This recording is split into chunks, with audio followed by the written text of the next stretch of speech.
On a fait une pause un peu plus longue que prévu, c'est pas grave. En fait, le fait de parler entre vous, entre nous, ça fait partie de la formation, à mon avis. Et tant mieux si ça vous aère un tout petit peu l'esprit, d'autant que maintenant, on va aborder une partie un peu plus théorique. Et je ne connais pas votre appétence pour cette matière, ça va être un tout petit peu plus philosophique, mais j'espère que si jamais ça coince, vous aurez la bonne idée de lever la main et de dire « je ne comprends pas ». Et si jamais quelqu'un s'endort, je serais reconnaissant de ne pas faire trop de bruit. Alors, je vais essayer de définir 3 mots qui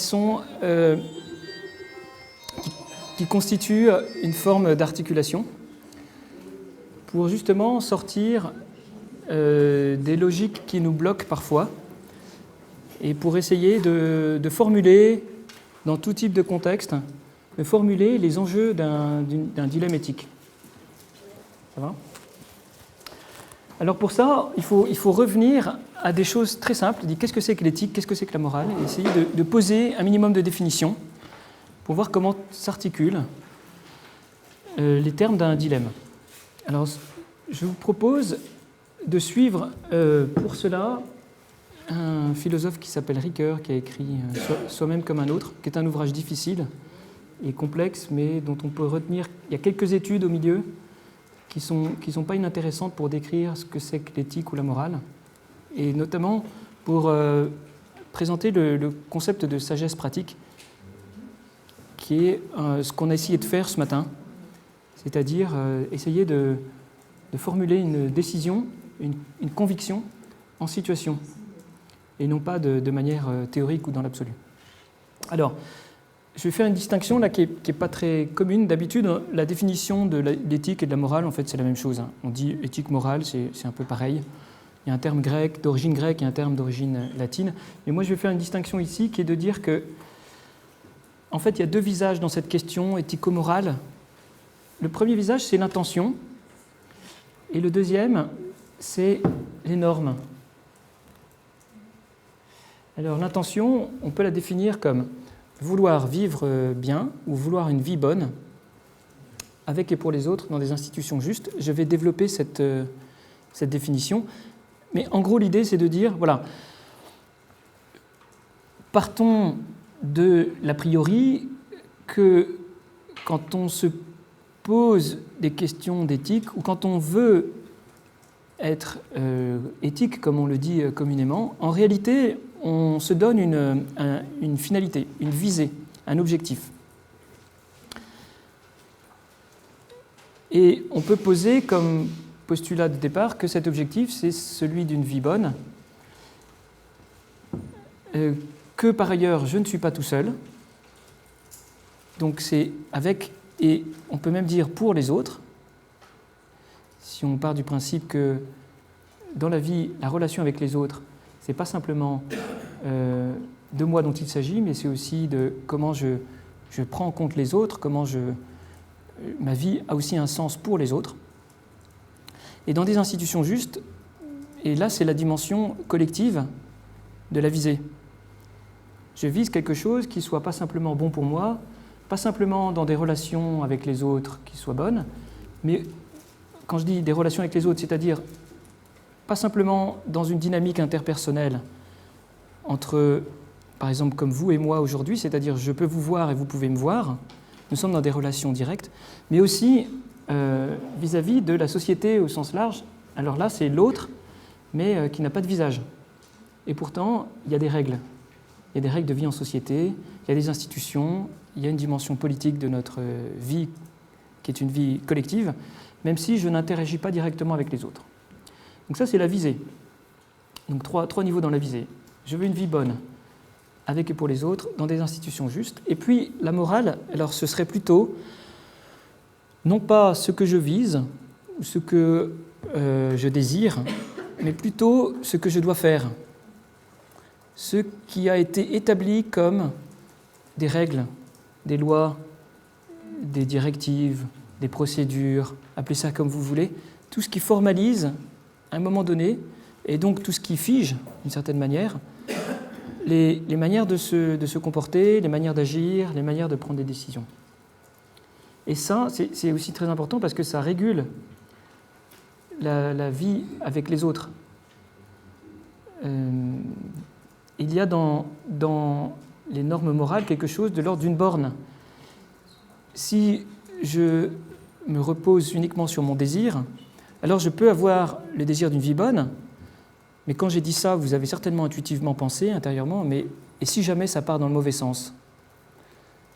Et que fait-on de ceux qui ne veulent pas une vie bonne, qui ne veulent pas prendre en compte les autres, et qui ne veulent pas des institutions justes? Alors, la morale, c'est quand même aussi ce qui donne des bornes, des lois, des contraintes, ce qui borne ma liberté, de telle sorte qu'un certain nombre d'excès ne soient pas possibles. Alors voilà, si on repart de cette... Je vais détailler un tout petit peu maintenant. Voilà, mon schéma part du principe que voilà, l'éthique procède d'un désir. Bon, si on est tous là aujourd'hui, si on a des questions éthiques, c'est que, et ça c'est peut-être assez mystérieux, reconnaissons que c'est mystérieux, mais on est tous d'une certaine manière habités par un désir et qui est celui de faire le bien plutôt que d'éviter le mal. Enfin, si on est dans une anthropologie qui considère que voilà, l'homme est plutôt fait pour le bien que pour le mal. C'est un point de départ. Vous allez voir que ça se complexifie après. Je veux que ma vie soit pleine, achevée et signifiante. C'est ce qu'on peut mettre comme terme derrière l'idée d'une vie bonne. Voilà. Mettez un peu ce que vous voulez, pas complètement ce que vous voulez, mais là c'est la question du bonheur, la vie pleine, l'épanouissement. Alors tous ces termes sont en soi ambigus et utilisés dans bien des circonstances, dans bien des contextes, donc il faudrait les définir.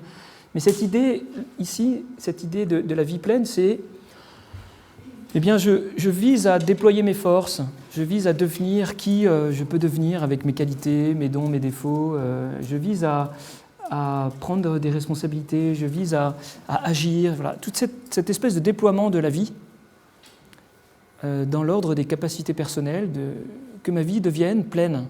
Alors, évidemment, pour chacun, ça prend un sens particulier. Mais c'est cette idée-là. Alors, très vite, dans cet exercice de ce désir, je prends acte de ma liberté. Ça, c'est très fondamental. Il n'y a pas d'éthique sans liberté. Pas seulement la liberté de choix, mais aussi la liberté qui, parce que je suis libre, alors je peux prendre des décisions personnelles, je peux prendre des décisions qui font que, en fait, je deviens qui je veux devenir ou je peux devenir. Et donc, c'est ma liberté qui va déterminer ma manière particulière d'agir dans le monde, au-delà des déterminismes. Voilà.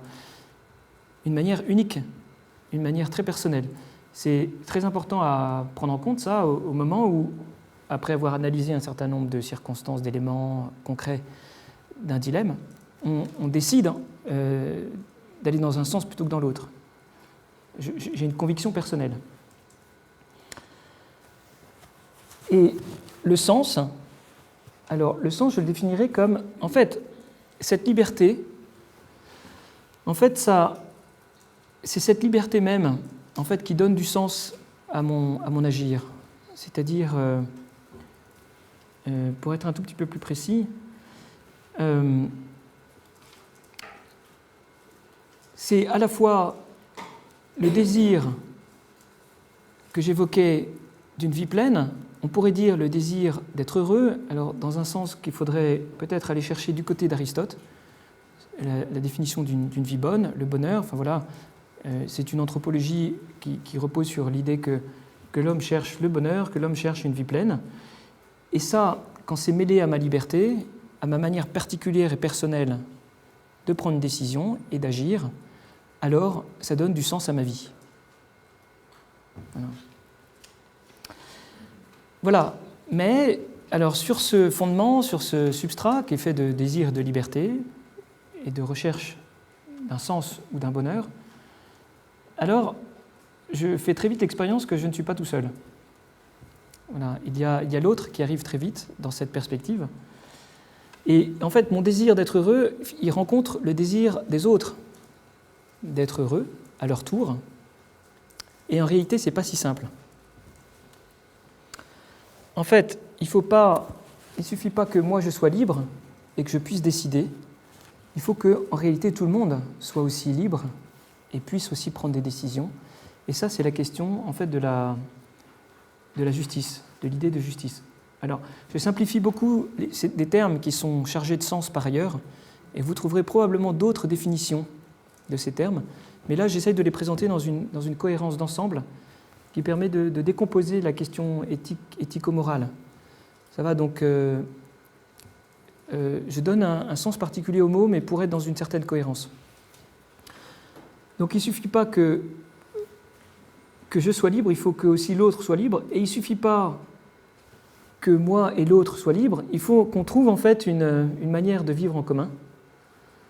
Une manière de vivre en commun, et ça c'est encore un autre niveau, qui est le niveau de la justice, c'est-à-dire à la fois il peut y avoir un sens de la justice au niveau individuel, mais il y a aussi et surtout, là, c'est ça qui est intéressant ici, un sens de la justice au niveau collectif. Qu'est-ce qui fait une société juste, avec des règles qui sont justes, qui permettent à chacun de poursuivre l'objectif d'une vie bonne, mais chacun n'étant pas tout seul, chacun ayant par ailleurs une liberté, avec cette nécessité de se donner des règles collectives qui permettent à chacun de poursuivre sa visée éthique tout en étant inscrit dans une société dans laquelle il n'est pas tout seul. Alors, d'où la définition que donne Ricoeur en fait, de la visée éthique, qui est de vouloir vivre une vie bonne avec et pour les autres dans des institutions justes. Les institutions étant justement ce qui va réguler la vie à plusieurs et ce qui va être porteur de la notion de justice. Donc il faut comprendre la justice ici comme les règles qui permettent de vivre ensemble et dont les institutions sont garantes. Alors dans les institutions, il faut comprendre au sens large les institutions politiques, mais aussi peut-être les administrations, les institutions, les lieux de production de la loi, tout ce qui permet de donner un cadre à la vie en commun. Ça va ? Donc j'ai bien conscience que je simplifie un certain nombre de thèmes qui ont une amplitude philosophique qui va bien au-delà de ce que je dis, mais c'est pour vous donner, ce matin, quelques points de repère pour au moins décomposer un certain nombre de niveaux, un certain nombre d'éléments qui sont compris dans la visée éthique et morale. Et si vous voulez ensuite après approfondir, bien évidemment, c'est possible en lisant un certain nombre d'ouvrages. Si ça vous intéresse, je pourrais vous donner des pistes. Mais l'idée, ce matin, c'est de retenir ces quelques bornes et de les retenir pour pouvoir s'en servir dans des situations. C'est-à-dire, en fait, c'est une présentation simplifiée, mais qui peut être accessible à un public assez large et qui peut permettre de remettre au clair un certain nombre de fondements dans tout type de situation et dans tout type de dilemme éthique. Sachant qu'il y a d'autres manières de présenter, mais celle-là en est une, et je la trouve assez clarifiante et assez utile, en fait, à mon sens, pour des questions de dilemme et éthique. Alors la loi morale, elle, quand est-ce qu'elle vient ? Elle vient dans un... Alors, soit on peut considérer qu'elle est donnée a priori, mais j'arrive dans une société qui a ses codes, qui a ses normes, qui a ses lois. Mais on peut aussi la voir comme étant une production de la visée éthique. C'est-à-dire, le problème de la visée éthique, c'est qu'elle peut être subjective, dans le sens où ma définition de la vie bonne, de ma vie pleine, elle peut être, après tout, elle peut être bonne ou mauvaise. Certaines personnes ont la liberté de décider qu'elles veulent une vie qui est égoïste, en fait, qui est centrée sur elle-même, et qui, à ce moment-là, va devenir... c'est pas nécessairement une vie épanouie, ça va devenir une vie très centrée sur soi. Dans la relation avec les autres, c'est pareil, il peut y avoir de la sollicitude, mais il peut aussi y avoir le désir d'accaparer l'autre pour soi, de mettre la main sur l'autre, de prendre le contrôle de la relation avec l'autre. Et dans les institutions justes, c'est pareil, la notion de justice est une notion qui est pleine d'ambiguïté. Et mon sens de la justice n'est pas nécessairement le sens de la justice de l'autre. Ça, on voit bien ça quand il s'agit, par exemple, de débattre de questions de société, par exemple, tout à l'heure, du rôle de l'entreprise. Quel est le rôle de l'entreprise par rapport au rôle de l'État ? Voilà, on va débattre des règles qui conditionnent le fonctionnement ou l'interaction entre deux sphères, l'économique et le politique. Ce sont des questions qui ne sont pas, comment dire, qui méritent débat. Alors la norme morale permet de fixer un certain nombre de bornes à partir de la visée éthique. Elle donne des bornes à la visée éthique. Et elle donne à cette visée éthique qui peut être personnelle une force objective. Alors par exemple, on dit que les voitures vont s'arrêter quand il y aura un feu rouge. Bon.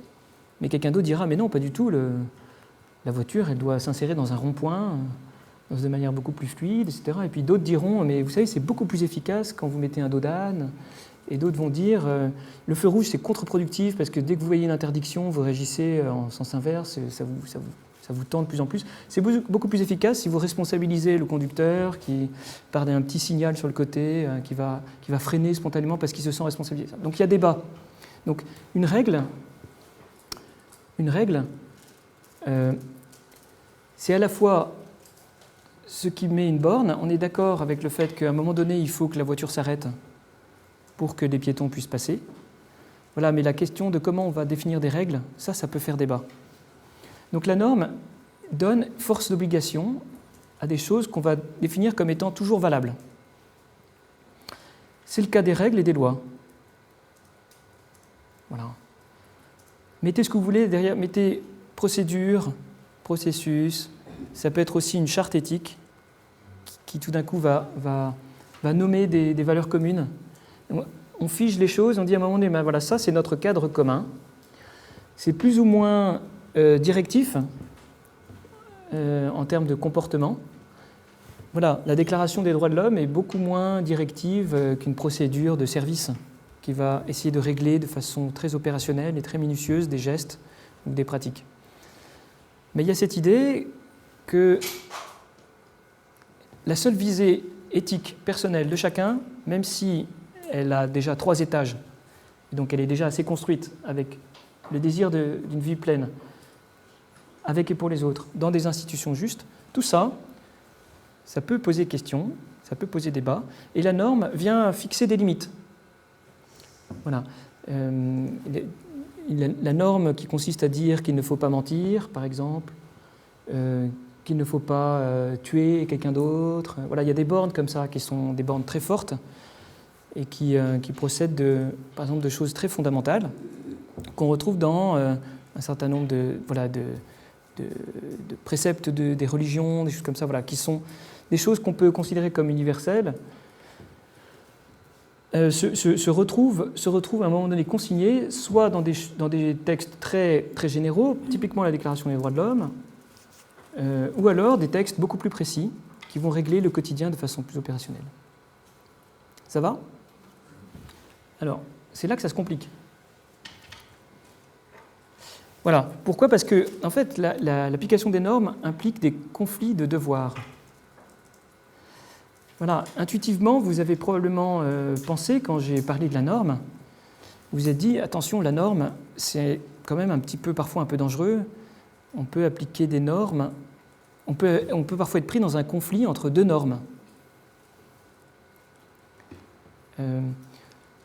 On pourrait dire, dans le schéma qu'on a vu tout à l'heure, qu'il y aurait peut-être la norme liée à des valeurs, les valeurs du soin, dans lesquelles il y a probablement des choses qui sont très fortes, y compris mises par écrit. Alors voilà, par exemple, je ne suis pas spécialiste, mais peut-être le serment d'Hippocrate ou des choses de l'ordre du devoir médical très fortes, peuvent vous paraître à un moment donné en contradiction avec des choses qui vous sont présentées comme un autre devoir qui est celui de la rationalité économique. Mais dont par ailleurs vous avez l'intuition qu'il est tout aussi important d'une certaine manière de le prendre en compte, mais vous ne savez pas forcément très bien comment l'articuler. Mais vous êtes dans une tension typiquement entre 2 devoirs, et les 2 peuvent être formalisés de façon très forte, par des rationalités fortes, mais qui vont impliquer des conflits de normes. Et alors, je ne vais pas trop m'avancer non plus dans la pratique médicale, mais il me semble que, j'imagine qu'un médecin n'est pas toujours amené à dire toute la vérité à son patient. Peut-être que je me trompe, peut-être que... Alors, à quel moment il faut dire toute la vérité, étant donné l'équilibre psychologique de la personne qu'on a en face de soi, qui peut recevoir tel ou tel argument de manière plus ou moins paisible. Alors, est-ce qu'il faut pour autant abandonner le principe qui consiste à ne pas mentir? Voilà. Alors, si vous faites du principe qui consiste à ne pas mentir un absolu, c'est quand même assez fondamental. Pourtant, peut-être il y a des cas dans lesquels il y a un autre principe qui est peut-être celui du patient, celui vous diriez peut-être tout à l'heure du care. Alors, je ne saurais pas, il faudrait que vous m'aidiez à le définir mieux. Mais peut-être que là, il y a un conflit de devoir aussi. Voilà.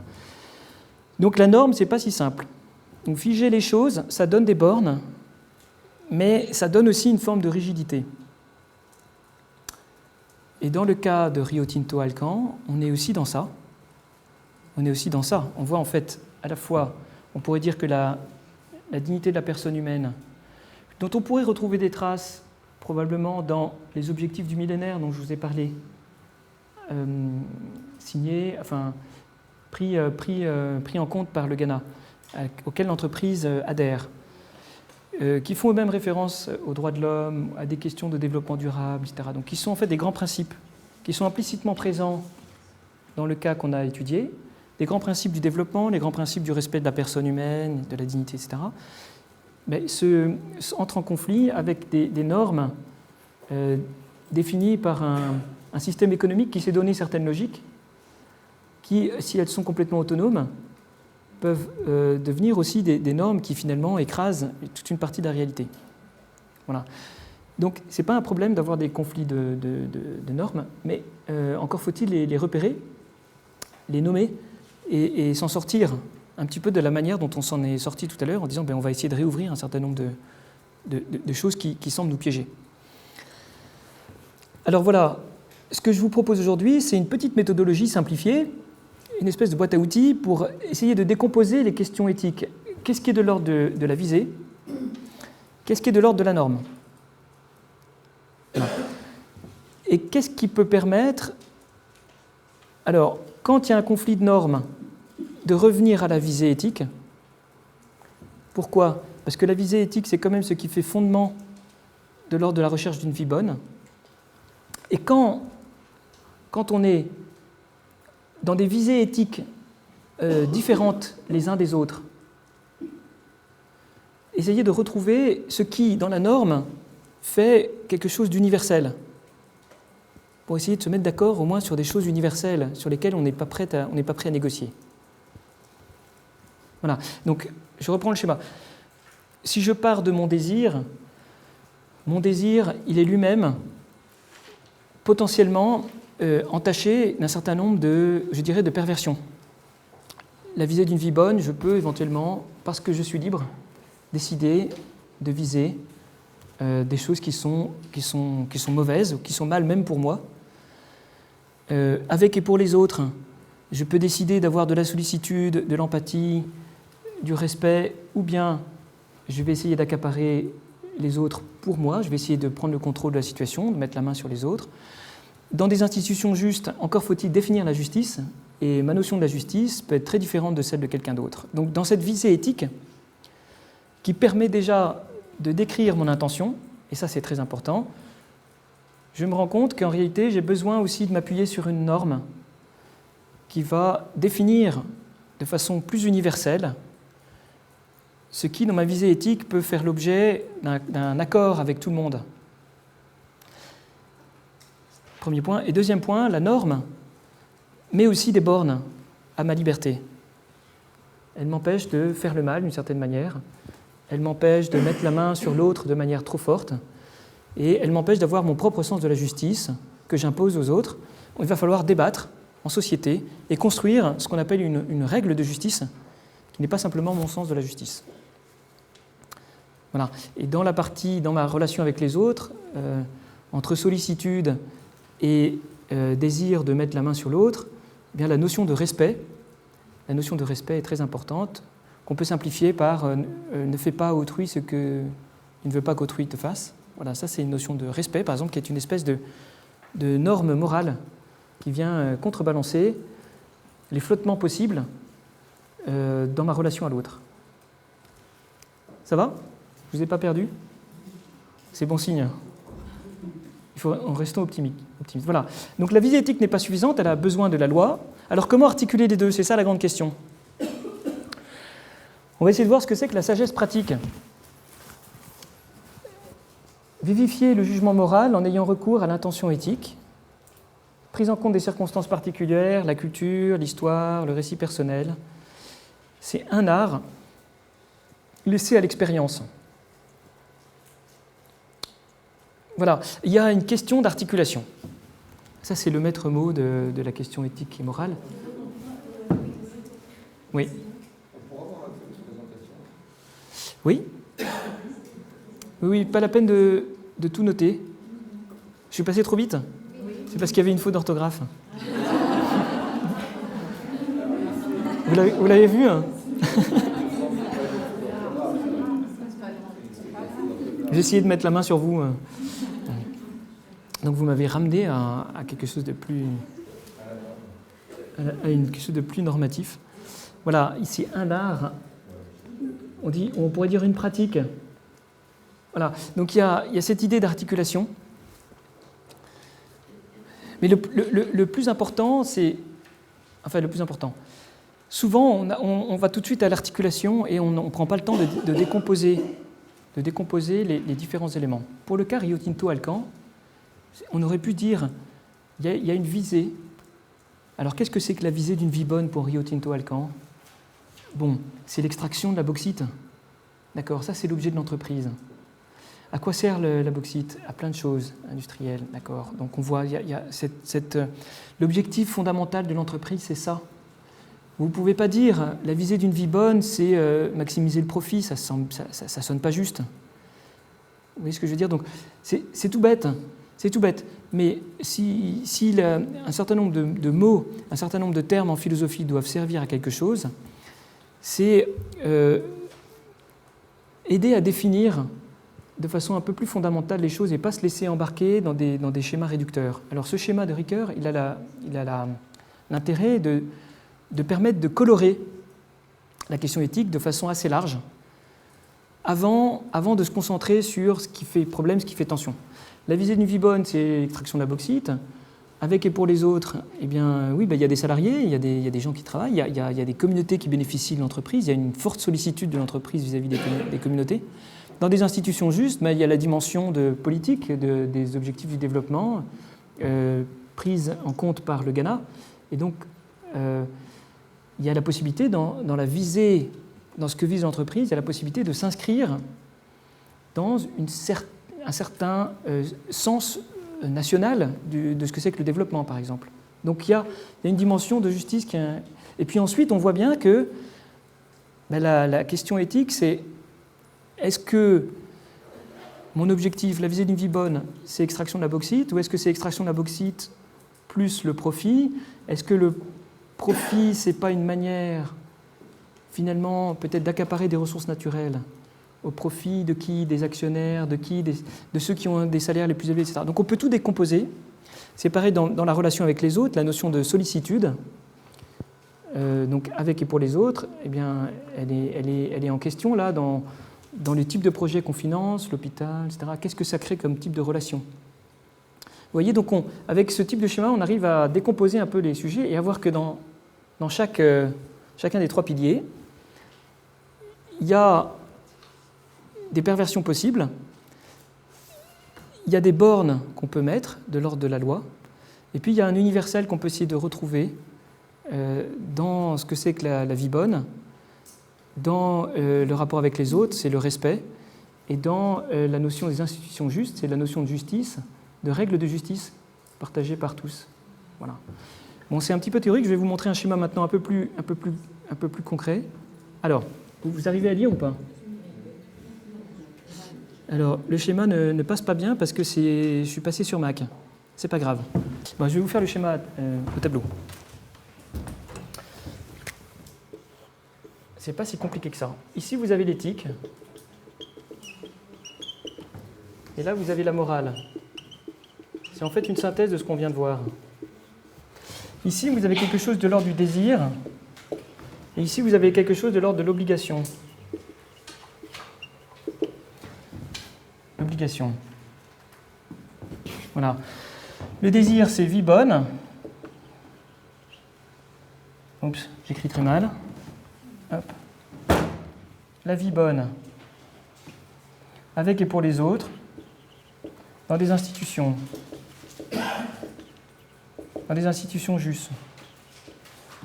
Voilà. L'obligation, alors là, ça n'a rien à voir avec le désir. Il n'y a pas de question de désir. C'est je dois faire ce qui est obligatoire, quelles que soient les circonstances, quelle que soit la situation, c'est la loi. Donc ça, c'est de l'ordre d'une borne qui est donnée, c'est de l'ordre de l'universel. Ici. D'accord ? Et en fait, celui qui a peut-être défini ça, peut-être de la manière la plus connue, c'est un philosophe qui s'appelle Kant, qui a défini ça un petit peu de deux manières. En fait, c'est la notion de respect, c'est-à-dire qu'il ne faut pas faire à quelqu'un d'autre ce qu'on ne veut pas qu'il nous fasse. Ou alors, je simplifie, ou alors il faut agir d'une manière telle que mon action puisse être reproduite en toutes circonstances, en tout temps, à toute époque, voilà, quelles que soient les personnes. Cette notion un peu d'universel et de respect, je dirais. Ça va, donc c'est ça un peu les fondements de... On va essayer de chercher dans la visée éthique qui m'est personnelle. Il y a quand même des bornes, des fondements qui font loi et qui font obligation. Et en fait, pour Kant, en fait, cette idée d'obligation, c'est une idée qui surgit à l'intérieur de soi-même. Alors, il y a plusieurs niveaux, mais si on va à la racine de cette obligation, c'est quelque chose aussi qui s'impose à moi, d'une certaine manière, comme faisant partie de mon humanité. Ce n'est pas simplement de la contrainte, c'est les deux. Donc c'est une contrainte pour mettre des bornes à mon désir qui peut parfois être mal aiguillé, mais c'est aussi une espèce de loi intérieure, celle qui consiste à ne pas tuer, à ne pas mentir, qui vient aussi structurer mon humanité, qui vient faire que je suis homme, que je me réalise aussi à travers cette loi. Donc là, on dirait que c'est plutôt Kant, et là, c'est plutôt Aristote. Voilà. Alors on a vu qu'en fait, en réalité, ça circule entre les deux. En réalité, il y a un schéma comme ça. Là, l'éthique a besoin de la morale pour devenir objective, pour devenir communicable, pour être partagée, pour faire règle de vie en société et institutions justes. Et puis la morale, parce qu'elle est parfois en tension, les devoirs sont en tension entre eux, et parce qu'elle aide à borner la visée éthique, elle a besoin aussi de l'éthique pour trouver son sens, pour trouver son point d'appui. En général, la morale, en fait, elle est produite par la visée, et ensuite elle vient cadrer cette visée. Mais quand il y a des conflits de normes, quand il y a des conflits de morale, ou quand la morale s'oppose à une visée, alors c'est intéressant d'essayer de retrouver la visée éthique qui fait fondement pour pouvoir en parler à nouveau et pour vivifier en fait les conflits de normes. Et comment on fait tout ça ? Ici, en fait, il y a la situation.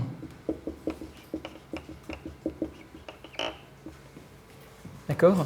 Ça ne se fait pas dans l'absolu, même si j'essaye de décomposer ici de manière un peu théorique les différentes étapes, ça se fait en situation. En fait, il faut sortir de cette articulation un peu théorique pour aller ici, dans ce qu'on appelle la sagesse pratique, qui est ce que j'évoquais tout à l'heure comme étant une situation donnée dans laquelle on peut prendre en compte la culture, l'histoire personnelle, les différentes personnes en jeu, les parties prenantes, etc. Et là, ça c'est ce qu'on appellerait une conviction, et ça donne ce qu'on appelle une conviction. Mais pour arriver à la sagesse pratique en situation, j'ai besoin de regarder cette situation d'abord en décomposant. Enfin, je peux regarder cette situation pour lui donner toute sa coloration, toute sa force. Je peux décomposer ce qui, dans cette situation donnée, relève de l'éthique et de la morale, ce qui relève de la loi et ce qui relève de ma propre visée personnelle, pour pouvoir définir ensuite quelle est ma conviction dans un environnement donné, en prenant en compte en plus de ce en quoi je crois et ce sur quoi je m'appuie, en prenant en compte les circonstances particulières, les conséquences de mes actes, les parties prenantes. Ça va ? C'est un peu ce qu'on a fait. Et alors, ici, vous avez toutes les... C'est ce qu'on appelle les éthiques spéciales. Ce sont des champs d'éthique spéciales. Éthique, ou on dirait morale. Je vais dire les deux. Là, vous avez l'éthique économique, vous avez l'éthique médicale, biomédicale, vous avez... Ça va ? Donc, en fait, ces champs-là, qui sont des champs d'application, sont des champs qui visent systématiquement à essayer de résoudre des dilemmes en situation et donc d'essayer d'aider en fait, chacun à trouver ses convictions en articulant l'éthique et la morale confrontées à des situations concrètes dans lesquelles on prend en compte les circonstances. Voilà. Par opposition à peut-être la philosophie qui serait la science de la définition des concepts et d'une réflexion un peu plus... un peu surélevé par rapport aux situations concrètes. Ça va ? Voilà. Alors là, vous avez un schéma, c'est tout bête. Je l'ai beaucoup simplifié. Et vous pourrez éventuellement approfondir à travers des lectures si ça vous intéresse. Vous avez un schéma tout simplement pour aborder des situations complexes, les décomposer et y voir un tout petit peu plus clair. Alors, ici, la conviction, la sagesse pratique, ça reste un art. Ça reste un art. C'est un art d'articulation. Mais si vous avez décomposé les choses de cette manière-là, et ici, il faudrait décomposer encore un tout petit peu plus, je vous ai donné quelques concepts. On en verra un autre tout à l'heure, qui est celui de responsabilité. Mais ici, par exemple, vous pouvez tout à fait convoquer ici le concept, par exemple, de partie prenante.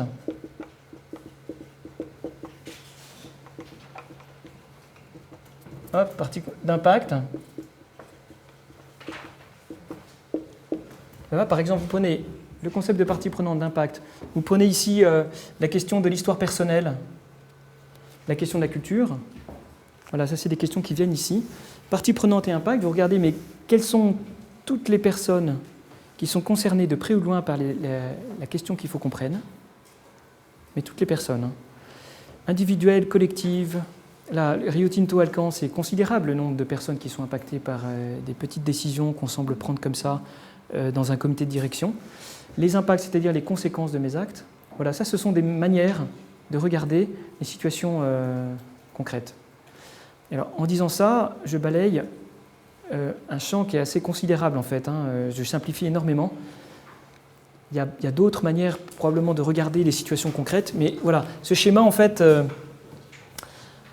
a le mérite, en tout cas, de permettre de retrouver les fondements d'un dilemme et de se rendre compte qu'en fait, c'est ni l'éthique toute seule, ni la morale toute seule qui permet de sortir une solution, mais l'articulation des deux dans une sagesse pratique qui donne des convictions qui sont... Et alors, dans ces convictions, on retrouve la liberté, mais une liberté qui est passée au crible de mon désir éthique, de la loi morale, de ce qui fait morale, et qui a pris en compte un petit peu toutes les circonstances concrètes pour finir de prendre une décision qui sera une décision unique et qui ne peut pas être paramétrée dans un logiciel et qui détermine une position à un moment donné, en situation donnée, et voilà, qui peut être à nouveau discutée, être remise en cause 6 mois plus tard, etc. Ça va ? Vous êtes toujours là ? D'accord. Bon, c'est très simplifié ce que... Et alors, je pense que dans... Voilà, est-ce que vous avez des questions sur ça ? Ça vous paraît avoir du sens ou ça vous paraît fumeux ? Je vois que certains se posent plein de questions. Oui ? Je ne comprends pas ce que vous dites que l'éthique est objective. Subjective. Voilà, subjective ou objective, pardon ? Vous avez dit objective. Subjective. Alors, je me suis trompé dans ce cas, c'est plutôt subjective. C'est la morale qui objectivise. Est-ce que vous avez compris ?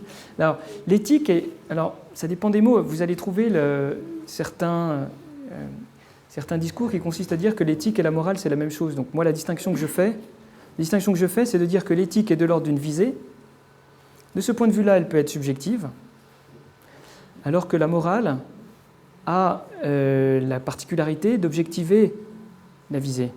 Comment vous articulez ça avec ce que dit Jean-François Mattei, qui est que l'éthique va au-delà du droit et au-delà de la morale? Oui, bien sûr. C'est ça. C'est ici, c'est-à-dire... Je ne sais pas ce que vous avez mis en dessous. Moi, je ne comprends pas du tout votre schéma. Voilà, alors je vais le réexpliquer. Donc, par exemple, si je prends le cas Rio Tinto Alcan, si je prends le cas qu'on a vu ce matin, donc, voilà, l'entreprise a une visée. Elle a une visée. Si on considère que l'entreprise est une personne et qu'on applique ça à l'entreprise comme ayant une visée, l'entreprise veut extraire de la bauxite. Voilà. Ouais, mais la visée bonne, ce n'est pas du tout l'extraction de la bauxite. L'extraction de la bauxite, c'est la finalité de l'entreprise, ça n'est pas la vie bonne. Voilà. Donc, dont parle Ricard. Voilà, mais imaginons, on simplifie évidemment, bien sûr, c'est une. Comment dire? Ricoeur, il ne parle pas de la bauxite, évidemment.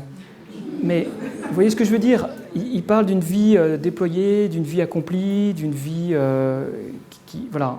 Et donc, il faut essayer de se mettre à la place de tel ou tel acteur pour voir quelle est sa visée éthique. Ça, l'entreprise a une finalité et peut aussi avoir, ça n'empêche pas de viser la vie bonne, mais qui est autre chose que sa finalité. Oui, alors pour vous, c'est quoi la finalité de l'entreprise? C'est l'extraction, Voilà. de la bauxite, mais Ok. ça n'est pas la vie bonne ni la visée. Alors qu'est-ce que serait pour vous la vie bonne d'une entreprise? Je pose la question, moi je ne vois pas de... Voilà. Mais pour moi, si on transpose ça à ce que c'est qu'une entreprise, on n'est pas obligé de le faire, hein. Mais on voit qu'en fait, dans une activité économique, à la racine, au fondement d'une activité économique, il y a une visée qui est bonne, qui est en fait d'apporter des biens et des services. Voilà. Ce stylo, vous pouvez dire, bien sûr, c'est un bien qui a été vendu, donc qui a généré du profit, mais il apporte une capacité à ce que je mette des choses au tableau, et donc il trouve sa finalité dans sa contribution, par exemple, à notre échange. Donc ça, c'est une visée. Pour moi, c'est une visée d'entreprise. Donc c'est l'objet, en fait, l'objet de l'entreprise, c'est pas nécessairement... Le profit vient comme moyen. Voilà. Donc on peut décomposer ça comme ça. Après, est-ce que c'est... Donc cette perspective-là, d'une entreprise qui a un objet social donné et qui se donne une finalité et qui a une visée, cette visée, elle peut être... On la voit par exemple par rapport aux populations. Elle peut être soit de prendre en compte l'autre, c'est-à-dire dans une forme de sollicitude, ou au contraire, elle peut être d'accaparer l'autre. Ça, c'est dans la dimension de la relation avec les autres. L'objet social, c'est pareil. Soit je produis des biens et des services qui vont se mettre au service d'une autre activité, ou au contraire, je regarde mon entreprise comme étant centrée sur le profit. Et à ce moment-là, c'est pas le même regard que je porte sur l'entreprise. L'entreprise se donne une visée différente. C'est ça le point. Le point, c'est qu'un certain nombre d'entreprises peuvent se donner une visée qui est de l'ordre du profit, alors qu'en fait, fondamentalement, les biens et les services qu'elles produisent apportent quelque chose à la société qui contribue à une vie bonne pour les autres. Il s'agit un peu de trouver, parce que c'est vrai que moi aussi, ça m'a frotté quand vous avez utilisé le terme vie bonne, Oui. pour moi être humain, pour l'entreprise. Et finalement, c'est quand même une extrapolation avec laquelle je me suis familiarisée en vous écoutant. C'est un peu chercher les critères qui peuvent nous aider à décrire quelque chose de l'ordre de la vie bonne Oui, c'est ça. du non-humain et une entreprise. C'est ça. On revient quand même En fait, sur oui. la règle, la C'est ça. visée, les règles. En fait, l'entreprise est un projet. Voilà, l'entreprise est un projet. L'entreprise est une aventure avec des hommes et des femmes qui se mettent ensemble, d'abord pour un bien et un service, d'abord pour des biens et des services. Voilà, considérer que l'entreprise a comme finalité l'argent ou la profitabilité. Est-ce qu'on a vraiment besoin de ça pour la vie bonne? Voilà. Ah oui, bien sûr, après on peut débattre, ça c'est clair. Ah, c'est clair. Mais ce que je veux dire par là, c'est clair. Ce que je veux dire par là, c'est retrouver ce qui fait fondement dans toute activité économique. C'est ça un petit peu alors. Pardon si je transpose des termes d'un auteur qui n'a pas voulu dire ça exactement. Ça va, ça je suis d'accord avec vous. Mais si vous pouvez retrouver ça dans toute question éthique ou morale, et si vous l'appliquez à l'entreprise, ça fonctionne. Il y a une visée particulière. Cette visée d'entreprise, elle n'est pas mauvaise en soi, au contraire, elle contribue à travers des biens et des services à la vie des personnes, à la vie des communautés, à la vie des sociétés, etc. Donc, le système politique voilà. dans lequel on est, elle contribue à donner du travail aux gens. Aussi, au passage. Il y a aussi- Donc on peut définir ça. Alors ça, ce serait plutôt dans, je dirais plutôt dans, dans la relation avec les autres, peut-être, et dans la dimension plus collective de l'entreprise. Voilà. Et donc, essayer de retrouver ça comme un fondement, mais c'est retrouver ce qui peut permettre d'orienter l'entreprise vers l'essentiel. Là où ça ne va pas, c'est quand vous considérez que la visée de l'entreprise, c'est le profit en soi. Et à ce moment-là, de fait, toutes les décisions qui en découlent vont consister à écraser le reste de l'entreprise. Or, ce qui fait fondement dans l'entreprise, c'est d'abord le projet qu'elle se donne, donc les biens et les services qui vont être produits par cette entreprise, qui vont eux-mêmes trouver leur utilité et contribuer à quelque chose de bon. Voilà. Et donc si vous reprenez ça, alors ça, pourquoi est-ce que c'est à la fois... Pourquoi est-ce qu'on peut dire que c'est subjectif dans le sens où une entreprise, elle se donne cet objectif, mais une autre entreprise se donnera un objectif un peu différent avec d'autres biens et services. Voilà.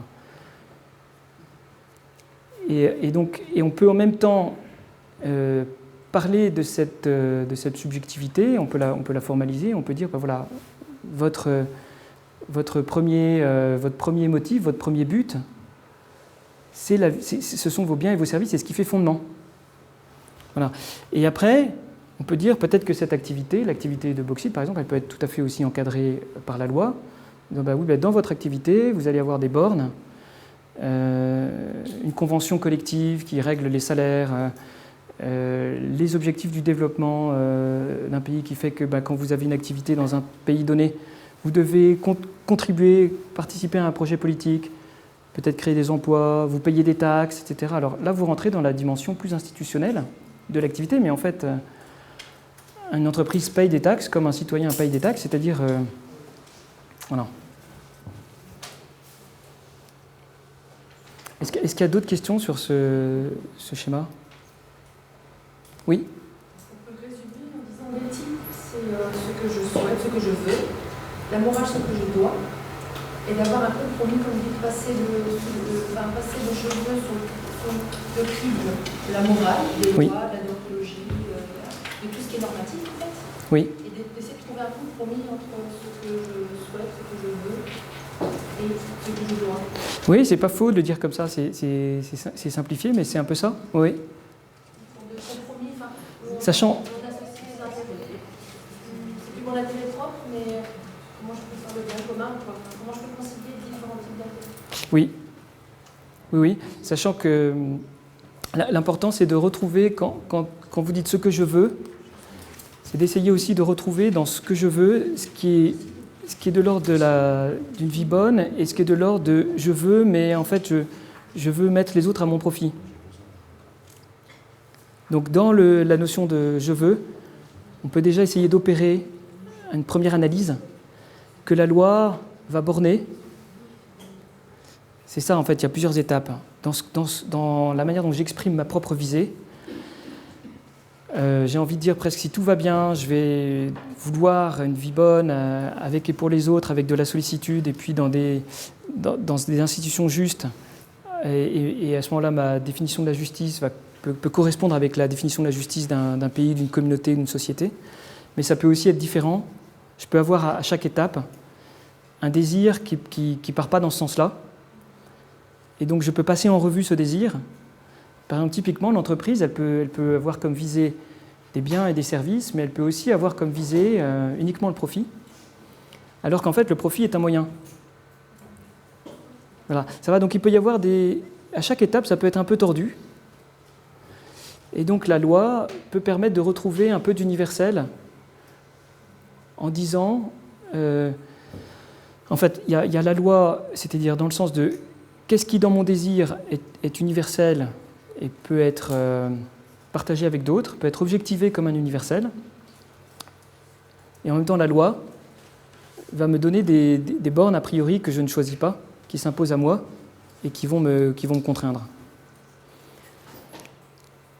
Et c'est à partir de ces deux pôles que je peux définir ma conviction dans une situation donnée. Oui ? Il y a la démarche éthique aussi, qui, elle, finalement, ressemble à votre sagesse pratique pour nous. C'est une réflexion qui va être mise en pratique après, qui sort du terrain. Oui.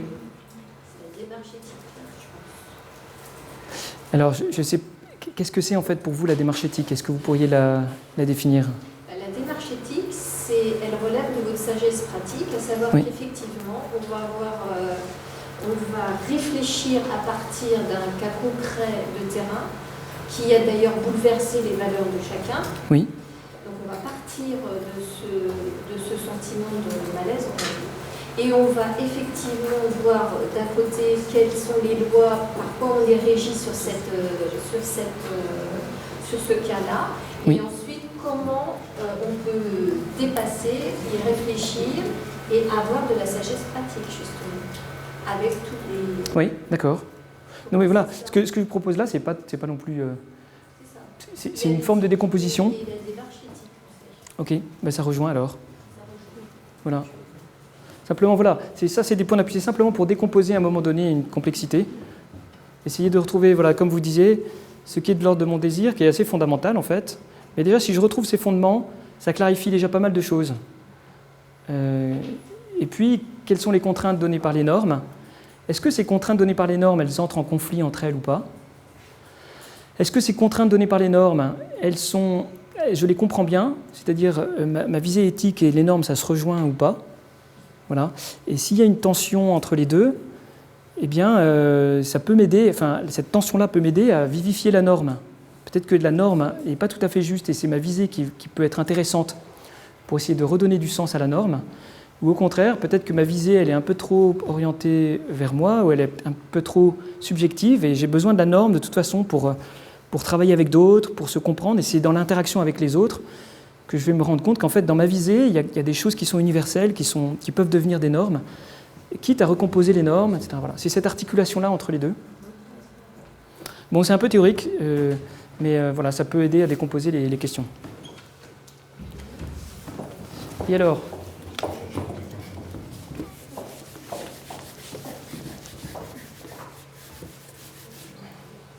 Alors, ce que je voudrais maintenant, c'est peut-être...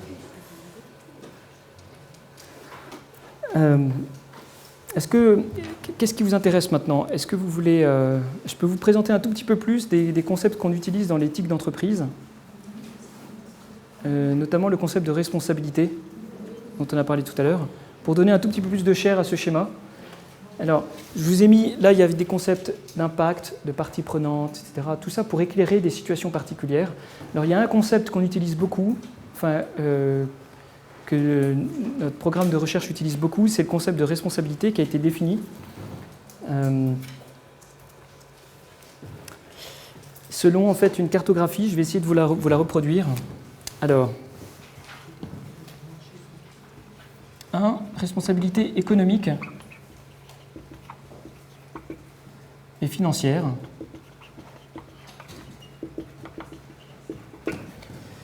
2. Responsabilité sociale. 3. Responsabilité dite sociétale.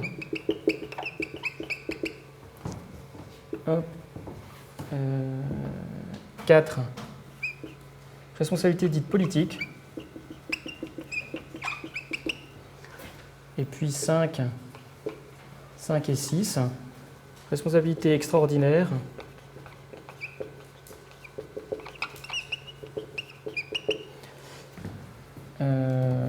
Et responsabilité philanthropique.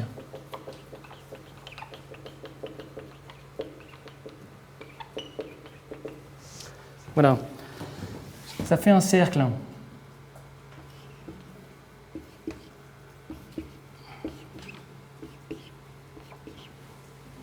Là, c'est l'entreprise.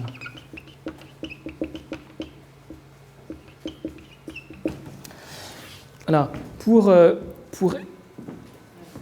essayer de voir dans des situations concrètes, dans des situations pratiques, ce qui relève de la responsabilité de l'entreprise et ce qui relève de la responsabilité d'autres acteurs, on peut utiliser cette cartographie qui consiste à dire l'entreprise, elle a d'abord une responsabilité économique et financière, c'est-à-dire elle produit des biens et des services, qu'elle va vendre, elle crée de l'activité économique, elle crée ce qu'on appelle de la valeur, elle innove, elle met au point des produits, des biens et des services, elle paye des impôts, elle investit quelque part. Tout ça, c'est un petit peu elle paye des impôts. Je vois quelqu'un qui fait... Ça dépend dans quel pays. Ça dépend dans quel pays. Bon, elle peut faire aussi... C'est un peu chaud. Donc, elle a une responsabilité économique et financière. Elle a la responsabilité de payer des impôts. Sociale, c'est la responsabilité vis-à-vis des employés. C'est une responsabilité interne. Sociétale, on dirait que c'est la responsabilité vis-à-vis de la société à l'extérieur d'elle-même. Donc là, vous mettez tous les éléments qu'on a vus dans le cas Rio Tinto, c'est-à-dire contribution au développement, prise en compte de l'environnement, etc. Elle a une responsabilité politique à 2 niveaux. Coopérer à un projet politique. Premier niveau. Et deuxième niveau, elle a une responsabilité politique en interne, de l'ordre de comment est-ce qu'elle s'organise politiquement. Politiquement dans le sens de qui prend part à quelle décision et comment les décisions sont prises en interne, politique en termes de gouvernance interne.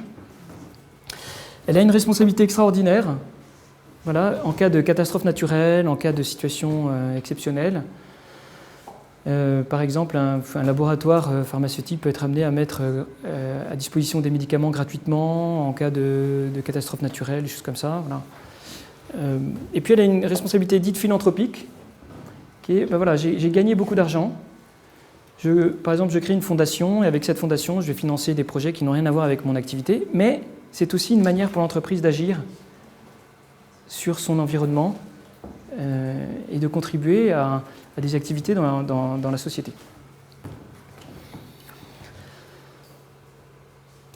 Cette cartographie, c'est aussi une manière de balayer l'ensemble des parties prenantes, qu'on appelle les parties prenantes. À qui ai-je affaire en tant qu'entreprise ? Bien sûr, j'ai des salariés. Et bien sûr, en interne, mon activité repose sur des aventures humaines, des hommes et des femmes qui travaillent, etc. Donc, il y a toute une dimension ici de management aussi. L'entreprise n'est pas isolée, n'est pas un monde complètement fermé. C'est un monde qui communique, qui interagit en permanence avec l'extérieur et dont les décisions peuvent avoir des conséquences parfois très importantes pour des populations ou pour une société. Responsabilité politique dans le sens où l'entreprise n'a pas vocation à se substituer à ceux et celles qui sont garants, enfin individuels ou sur le plan institutionnel, à ceux qui sont garants de l'intérêt dit général. L'entreprise a comme première responsabilité celle de travailler sur son métier, sur son périmètre, d'apporter des biens et des services, mais elle a besoin du pouvoir public, elle a besoin des pouvoirs publics, elle a besoin d'un régulateur pour définir d'abord les règles dans lesquelles elle agit, et ensuite pour coopérer à un projet politique. Bien sûr, créer de l'emploi quelque part, à travers les taxes qu'elle paye aussi, elle collabore indirectement à un projet politique. Ce point-là est très important parce que notamment dans pas mal de pays émergents, quand on est dans des situations à gouvernance dite faible, gouvernance politique faible, la tentation pour l'entreprise est parfois de se substituer au pouvoir public et de devenir un pourvoyeur de services publics, un peu comme on l'a vu à Rio Tinto, enfin dans le cas du Ghana. Et donc il y a toujours besoin d'une vision politique qui n'est pas celle que l'entreprise porte. Et alors ici, on peut mettre des tirets ici, parce qu'on pourrait dire qu'ici, en fait, vous avez toute une partie qui est une responsabilité. En fait, le 1, 2, 3, 4, 5, 6, c'est une espèce de cercle. Ça évolue par cercle concentrique. En fait, là, vous êtes directement sur le cœur du métier. Les 1, 2, 3, en fait, sont probablement les responsabilités les plus directes. Et puis ensuite, 4, 5, 6, et surtout 5, 6, c'est des responsabilités qui sont moins liées au cœur du métier, moins liées à l'activité quotidienne. D'accord ? Et souvent, ce que vous voyez dans le monde économique aujourd'hui, c'est beaucoup d'entreprises qui, malheureusement, ont une activité philanthropique ou une activité extraordinaire, mais surtout une activité philanthropique très développée, à travers des fondations, etc., sur lesquelles se font beaucoup de communications et qui, par ailleurs, n'assument pas nécessairement de manière homogène les responsabilités directes vis-à-vis des employés, vis-à-vis de la société, etc. Typiquement, les industries, par exemple, extractives peuvent avoir des manières d'extraire les minerais qui ne sont pas respectueuses de la dignité de la personne humaine. Et à côté de ça, avoir des très belles plaquettes de développement durable en disant « mais regardez ce qu'on fait, on fait plein de choses, on finance des écoles par ailleurs, etc. » C'est-à-dire, ces logiques philanthropiques extraordinaires sont souvent des logiques qui peuvent être compensatoires d'effets par ailleurs produits par l'activité, par le cœur de l'activité. C'est là où il y a contradiction. Alors, quand vous utilisez cette cartographie pour analyser une situation concrète, souvent vous vous rendez compte que en fait, les responsabilités ne sont pas assumées de manière homogène et qu'il y a des déséquilibres. Alors, qu'elles le soient parfaitement, à mon avis, c'est très ambitieux. C'est très ambitieux. Mais arriver à nommer dans une situation quel type de responsabilité est assumée, voilà, par rapport à une communication qui souvent met l'accent sur telle ou telle de ces responsabilités-là pour mettre ça en avant, alors qu'il y a par ailleurs des difficultés considérables dans d'autres champs de responsabilité, ça, c'est pas inintéressant. Et souvent, on arrive à clarifier une situation donnée en comprenant sur quel pôle se positionne l'entreprise. Parce qu'une entreprise ici qui pratique beaucoup d'optimisation fiscale pour ne pas payer d'impôts dans des pays où par ailleurs elle a des activités économiques, ben ça pose une question, même si par ailleurs il y a des activités philanthropiques, peut-être une responsabilité sociétale qui est très développée. Où est-ce que je crée de la valeur? Avec qui je la partage? Est-ce que je paye des impôts là où j'ai des opérations, sachant que les impôts doivent financer par ailleurs des services publics, etc. Donc, voilà. Donc ça, c'est une manière.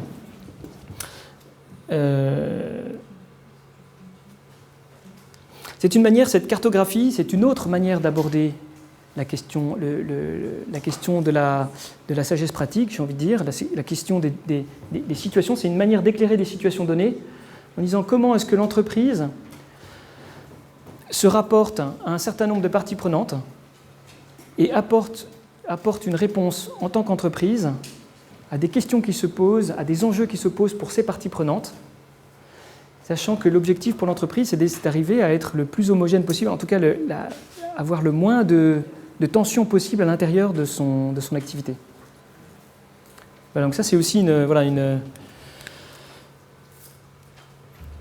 c'est une manière, je pense, ça pourrait être tout à fait, à mon avis, transposé à tout type de structure. Tout type de structure.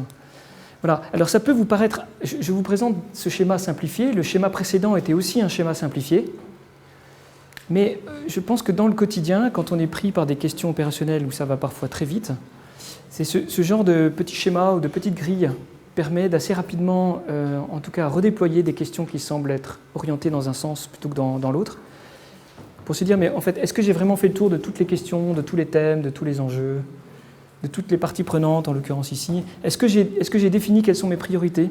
On voit bien, au Ghana, il y a une question de priorité. On sent intuitivement que l'entreprise doit d'abord s'occuper de son appareil productif, de son cœur de métier, retrouver une durabilité, une profitabilité en tant qu'entreprise. Et on voit bien qu'il y a des financements, où il y a une contribution de l'entreprise qui est un petit peu périphérique à son métier, que si elle ne tient pas son métier dans un premier temps, elle peut à terme ne plus avoir les moyens d'assumer d'autres responsabilités.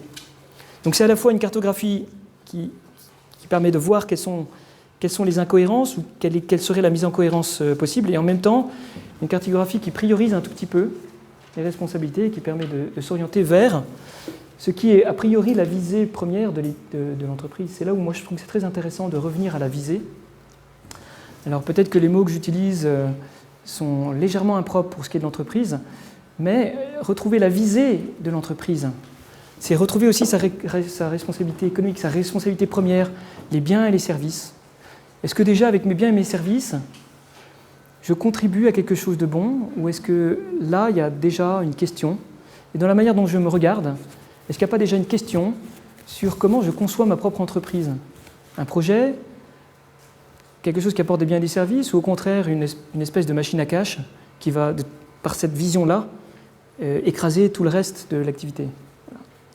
Oui. Est-ce que c'est fréquent les entreprises minières comme ça s'engagent autant dans la sphère politique? Parce que je trouve qu'avec tout ce que vous avez décrit Oui. au Ghana, il y avait une dimension un peu coloniale quand même, parce qu'ils ont organisé toute la vie des gens qui étaient autour d'eux, en construisant des routes, en construisant des maisons. Oui. Pas forcément adapté à leur mode de vie, parce qu'ils ont mis les salles de bain et les cuisines Oui, oui. qui n'étaient pas du tout dans les locales. Et ils vont apporter des soins, je pense que je sais pas comment on fait ça, mais Oui. et du coup, après, une fois que la logique financière ne tient plus la route, ils n'arrivent plus à gérer. Voilà. Mais est-ce que c'est fréquent, ça, que les choses encore marchent comme ça et que Oui. c'est comme s'ils avaient, je pense, comme milliers de kilomètres carrés à eux et ils prennent tout ce qu'ils veulent, mais en fait, on a aussi la charge de gérer un peu les choses. Alors, donc, est-ce que c'est fréquent? Alors oui, je pense que c'est assez fréquent. Moi, je dirais que c'est assez fréquent dans certains pays. Donc il faut imaginer un environnement dont les conditions de vie sont assez dégradées. Voilà, il faut imaginer. Alors dans le cas par exemple de certains pays en Afrique qui sont riches en ressources naturelles, il faut imaginer aussi que les ressources naturelles sont exploitées parfois dans des lieux un peu reculés, dans des communautés qui sont des communautés rurales, qui ne sont pas la classe moyenne des grandes villes. Et donc, dans les activités extractives, il y a beaucoup de situations de ce type-là, où des sites industriels sont établis dans des zones assez reculées, avec des populations quand même autour, mais qui sont dans des niveaux de vie faibles. Et donc, il y a un déséquilibre très, très fort qui se crée entre le monde de l'entreprise et le monde extérieur. Le monde de l'entreprise étant souvent d'ailleurs protégé par des barrières physiques très marquées, etc. Et ce déséquilibre crée des tensions qui sont souvent apaisées d'une certaine manière par des logiques compensatoires. Les logiques compensatoires étant elles-mêmes souvent animées par le désir qu'a l'entreprise de conserver ce qu'on appelle son permis d'opérer, son permis, on va même jusqu'à dire son permis social d'opérer. C'est-à-dire me faire accepter des communautés locales, me faire accepter du pays pour pouvoir extraire, et puis enlever du sol, en ayant tiré du sol les ressources naturelles, les acheminer jusqu'au port en général le plus proche, et puis ensuite les expédier vers d'autres continents. Donc ça, c'est par exemple typiquement l'extraction de ressources naturelles dans des pays en développement ou des pays émergents, où en plus la gouvernance politique n'est pas toujours suffisamment mature pour absorber ce type de projet technologique de grande envergure, pour comprendre ce qui se passe. Il n'y a pas toujours l'expertise technologique, il n'y a pas toujours l'expertise financière pour comprendre les enjeux, etc. Et donc ça perturbe aussi la vie politique, parce qu'il y a aussi des enjeux des enjeux financiers qui sont importants, des questions de taxes. Et on voit bien qu'il y a peut-être pays qui ont des ressources naturelles considérables, avec des entreprises extractives qui payent des impôts sur place, mais on ne voit pas tellement la redistribution. On ne voit pas tellement les politiques de développement. Donc là, vous avez un cas où le Ghana, c'est quand même un pays qui se dote d'un certain nombre d'objectifs de développement. Et donc on peut considérer que peut-être là, il y a une gouvernance qui est pas inintéressante, mais... Oui. Les bassins miniers du Nord, par exemple, quand le charbon a pu être utilisé, les industries sont parties, il y a finalement qui sont trop et c'est des gens à l'époque aussi qui organisaient la ville en construisant tous ces logements, des comme ça. Oui, c'est pour ça que je trouvais l'idée que vous aviez eue là de faire une conciliation avec l'État, pour voir à un moment donné qui se répartit les rôles, et pour voir quelle est vraiment la responsabilité. En fait, votre implicite, c'était quelle est la responsabilité de l'entreprise par rapport à une question politique de développement. Mais c'est évident que la mine de bauxite, le jour où elle est fermée, le jour où elle est vendue pour en faire autre chose, qui prend le relais? Ce n'est pas l'investisseur privé en fait, qui va signer un certain nombre de contrats avec des clauses de rupture, de compensation, etc. Mais, donc il y a une nécessité d'une permanence politique. Et en réalité, ce que vous évoquez, c'est des situations dans lesquelles l'entreprise s'est parfois substituée aux politiques qui est très problématique. D'abord parce que ce n'est pas son premier métier. Ensuite parce qu'en termes de durabilité, de pérennité, elle n'est pas censée représenter l'institution justement nationale ou l'institution locale. Et donc, et puis en termes d'intérêt, elle est toujours dans des stratégies mêlées entre son intérêt propre et un intérêt général. Et parfois, elle prend en compte l'intérêt général pour son intérêt propre, jusqu'au jour où son intérêt change. Etc. Donc il y a besoin d'un cadre. Il y a besoin d'un cadre. On retrouve en fait dans ce schéma les tensions entre... on peut retrouver la tension entre, d'une certaine manière, l'éthique et la morale, c'est-à-dire il n'est pas interdit de mettre dans la visée que se donne l'entreprise des contributions à la société. Ça va ? Ça peut... En fait, ce schéma de responsabilité, il peut aider à penser la visée que se donne l'entreprise. Quelle responsabilité je vais assumer ? Alors, je n'ai pas utilisé ce mot-là dans la description de l'éthique, mais quelle responsabilité je me donne ? Quel est mon métier ? Quels sont les fondements de mes produits et de mes services ? Et quelle responsabilité je vais assumer ? En fait, le concept de responsabilité, je le mettrais plutôt dans la catégorie, non pas la finalité que je me donne, peut-être, mais plutôt la manière dont j'interagis avec les autres et la manière dont je m'inscris dans des institutions justes. Voilà, il y a tout ça là. Voilà. Ça va, donc on peut vraiment regarder l'entreprise comme un acteur éthique qui a une responsabilité, de la même manière qu'un individu, d'une certaine manière, mais une responsabilité qui a vraiment pour le coup, des parties prenantes extrêmement variées, des enjeux à cette responsabilité qui sont très forts, et à la fois centrés sur le cœur du métier, à la fois, là, la dimension sociale, je dirais, c'est plus dans la relation interpersonnelle. Là, il y a du management avec les employés, etc. Donc, on pourrait dire ça, c'est la visée, ce serait presque la vie bonne à travers des produits et des services. Ce serait, avec et pour les autres, ce serait avec des salariés et aussi pour les salariés. L'entreprise est pour les salariés, en fait, c'est d'abord une aventure humaine de gens qui se mettent ensemble et qui vont, par leur travail, produire quelque chose qui va trouver son utilité. Et puis sociétal et politique, ce serait dans des institutions justes. Alors le politique, institution, c'est très clair, et sociétal, mais là, cette partie-là, elle est en permanence bornée par des grands principes. Le développement durable, les droits de l'homme, etc. Voilà. En fait, l'entreprise ne fait pas ce qu'elle veut. À chaque fois, elle peut avoir une visée. Elle peut se dire, voilà, moi, mes produits et mes services, par exemple, je décide, je ne sais pas, à une époque, Danone a décidé de désinvestir des brasseries. Voilà, le business de bière était très rentable. Ils ont dit, non, nous, on veut être porteurs de produits qui sont plus favorables à la santé, donc on va désinvestir. Donc il y a des choix. Ici, il y a des choix d'investissement. Je me définis un projet, une visée. Avec et pour les autres, oui, j'ai des salariés. Ce sont ceux que je vois au quotidien. Donc ça, c'est une relation directe. Et puis, le côté institutionnel, il se voit de plus en plus. Sociétal, là, il y a des communautés autour de mon site, premier niveau. Deuxième niveau, si j'ai de la pollution, ça va toucher toute l'atmosphère, tout l'environnement autour, et puis ensuite, de proche en proche, l'ensemble de la planète.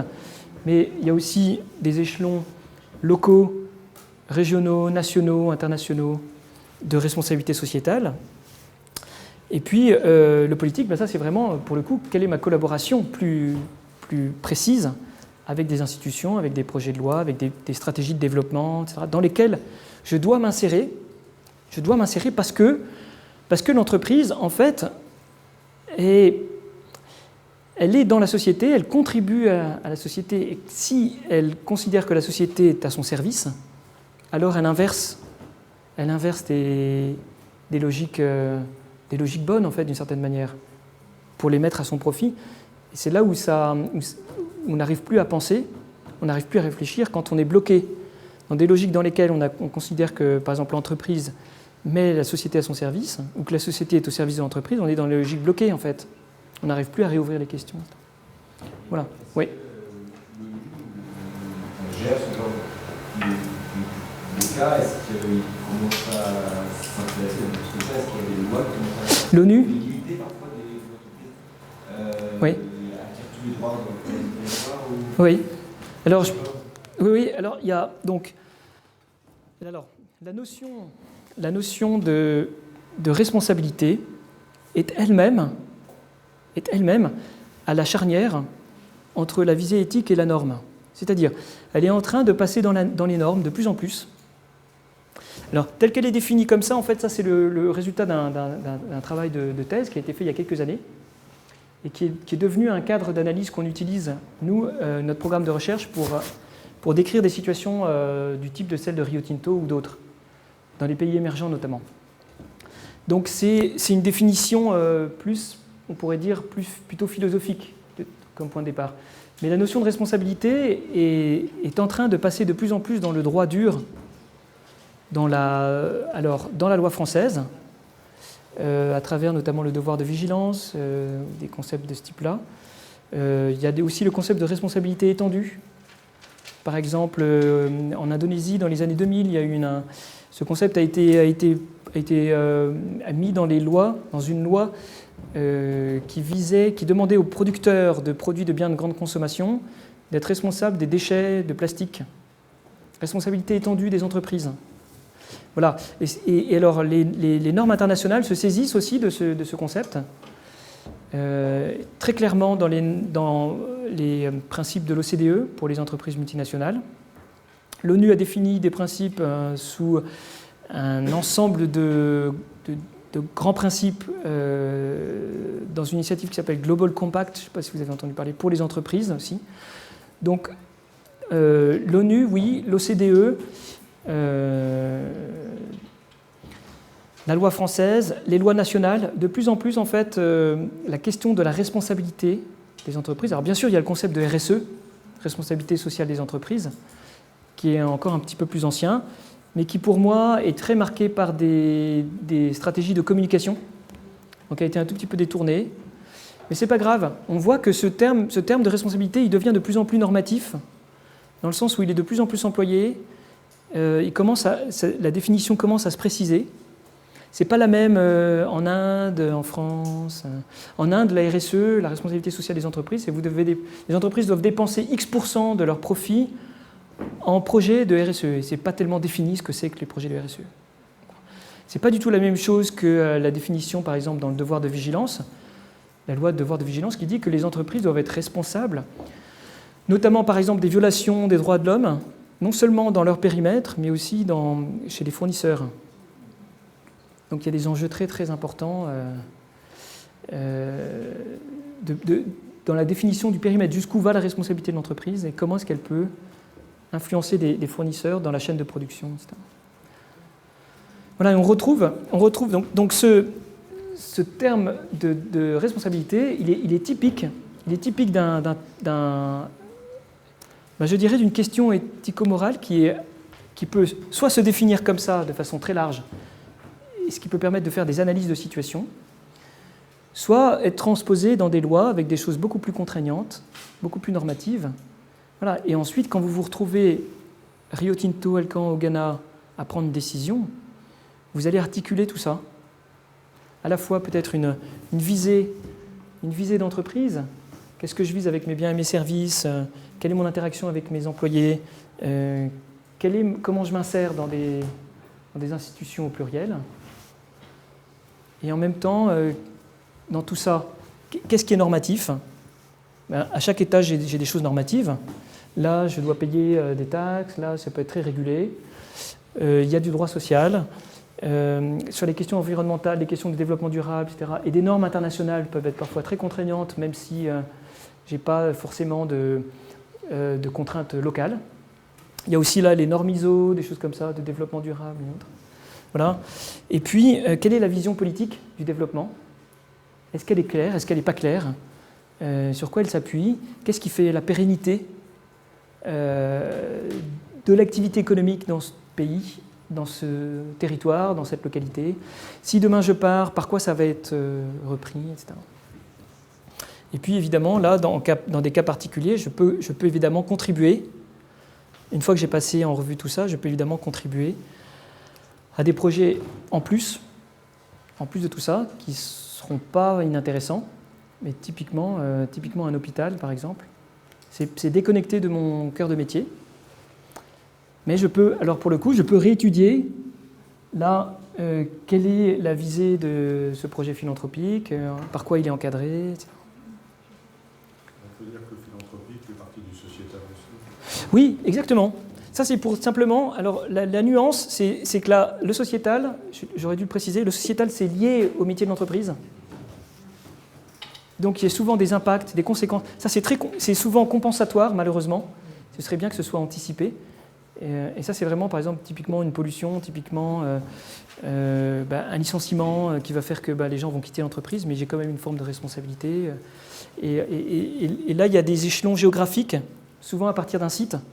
Les communautés autour, la région, le pays. Le philanthropique, c'est beaucoup plus ouvert. C'est beaucoup plus ouvert. Ça, le philanthropique aussi, ça marche très bien dans des systèmes économiques plus libéraux, par exemple que la France ou que certaines économies européennes, où il y a moins d'impôts, plus de profits, des fondations, typiquement, c'est typique du monde anglo-saxon, où là, pour le coup, ça devient effectivement très très important. Et des fondations qui même peuvent avoir des rôles qui sont parfois aussi importants que celles des agences de l'ONU dans certains pays en termes de politique de développement, etc. Donc effectivement, ça communique pas mal.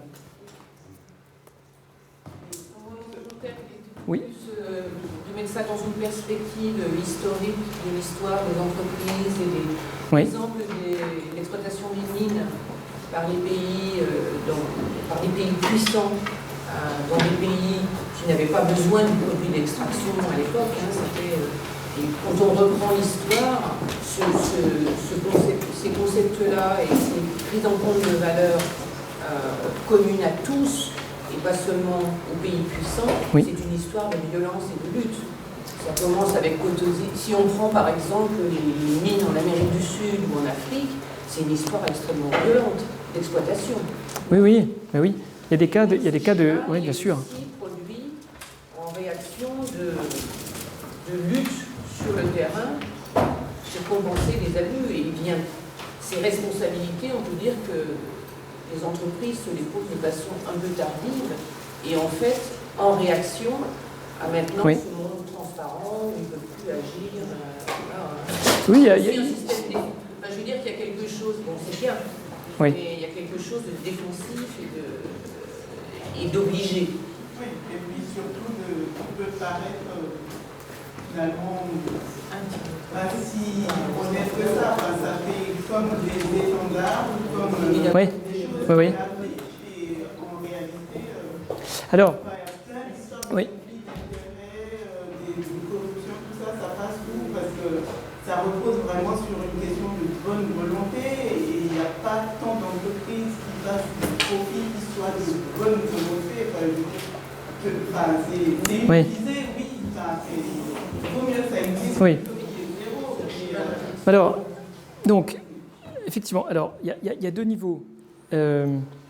Alors, moi, ce que j'essaye ce matin, ce que j'essaye de faire, c'est essayer de donner des points de repère avec des concepts pour essayer de bien déplier des choses qui parfois sont pliées dans le mauvais sens, essayer de bien décomposer ce qu'on trouve quand on est face à un dilemme éthique, pour essayer de penser le plus large possible. Voilà.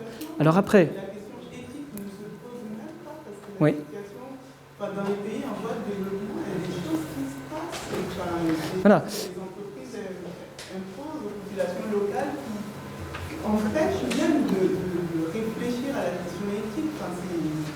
Ça paraît alors, dérisoire, tellement voilà. Donc, alors, c'est là où c'est intéressant d'avoir fait ce matin cet petit exercice d'essayer de réfléchir sur un cas particulier.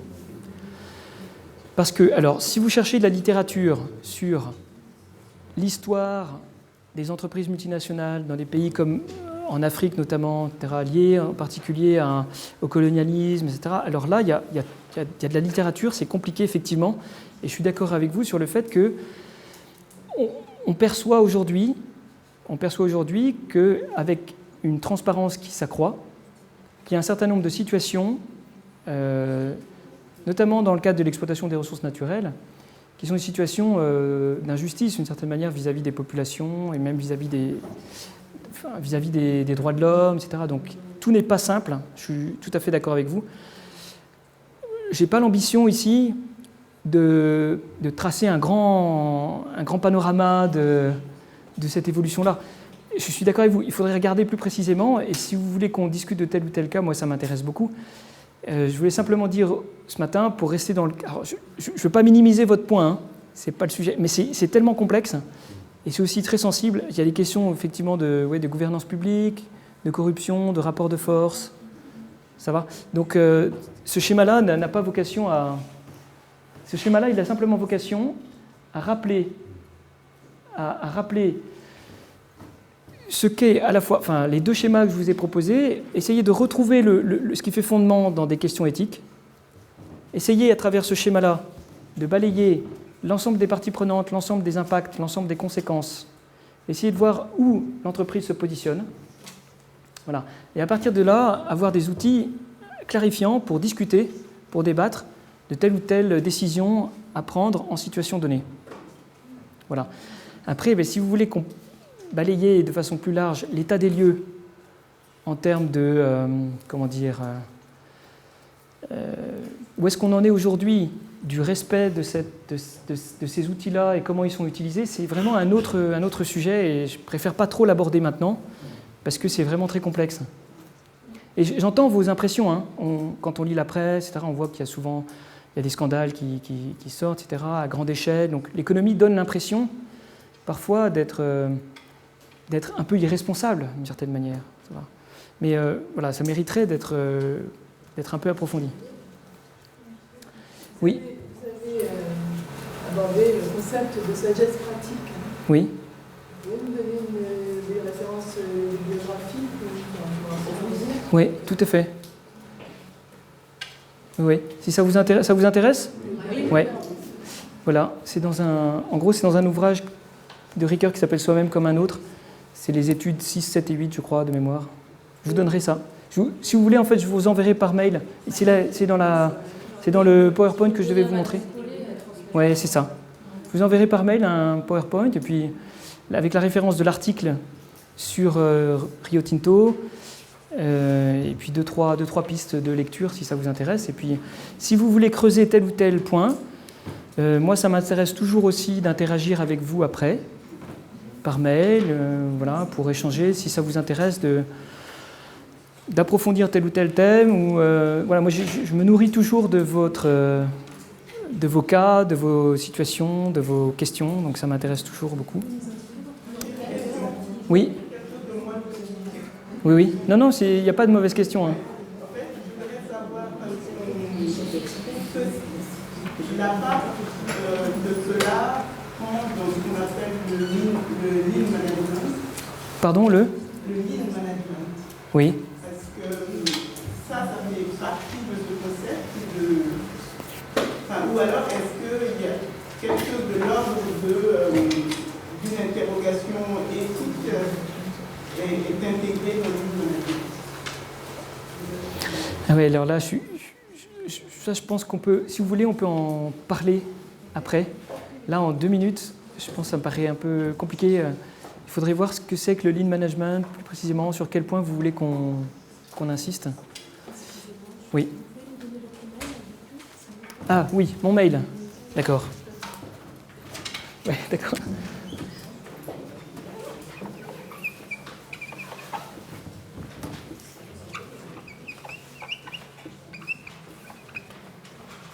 Je vous donne mon mail professionnel. C'est Bourdet, B-O-U-R-D-A-I-S. Mettez ce que vous voulez. Mettez plutôt un B majuscule, oui. B-O-U-R-D-A-I-S, @ ESSEC, c'est E2SEC. Attends. .edu. Edu, E-D-U. Voilà, j'espère avoir été clarifiant ce matin. J'espère vous avoir donné quelques éléments. Voilà, si vous aviez, à mon avis, à repartir avec quelque chose ce matin, j'espère que c'est l'idée que on peut, avec des mots, avoir des outils pour déplier des choses qui nous semblent figées. C'est vrai dans l'économique lui-même. Au cœur même de l'économique, des questions se posent et on n'est pas piégé. On n'est pas piégé par certaines logiques. On peut toujours décomposer un peu les choses, essayer de retrouver ce qui fait fondement Et à partir de là, prendre position de manière personnelle, mais en ayant fait un certain parcours de décomposition et d'analyse. Voilà, merci beaucoup.